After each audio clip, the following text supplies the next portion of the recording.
மாசப்பிறப்பு எந்த நாள் வந்தாலும் அந்த நாள் நம்ம மங்களகரமான பொருட்கள், அதோட நம்ம வீட்டில் அரிசி பருப்பு உப்பு, அதுக்கப்புறம் பால் தயிர் வெண்ணெய் நெய் இந்த மாதிரியான வஸ்துக்கள் எல்லாம் வாங்கிட்டு வரணும். ட்ரை ஃப்ரூட்ஸ் ரொம்ப விசேஷம். முந்திரி திராட்சை இந்த மாதிரி ட்ரை ஃப்ரூட்ஸ் ரொம்ப விசேஷம். இதில் அரிசி பருப்பு உப்பு இதெல்லாம் நிறச்சி கொட்டி வைக்கணும். நம்ம எதில் நம்ம சேமித்து வைக்கிறோமோ அதில் கொட்டி வைக்கணும். உப்பு ரொம்ப முக்கியம்.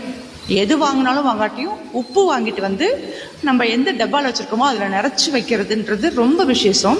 அதுலேயும் சுக்கிரஹோர சமயத்தில் நம்ம செய்கிறது அது பல மடங்கு செல்வத்தை நமக்கு அள்ளி கொடுக்கும். கடன் இருக்காது, நிறைவான ஒரு செல்வத்தை கொடுக்கும். இன்னைக்கு வெள்ளிக்கிழமை வைகாசி 1 எல்லாம் சேர்ந்து வந்திருக்கு. சுக்கிரஹோரன்றது 6 to 7, மத்தியானம் 1 to 2, நைட்டு 8 to 9. இந்த டைமில் நீங்கள் எப்போ வேணாலும் செய்யலாம். ஃபாலோ பண்ணுங்க.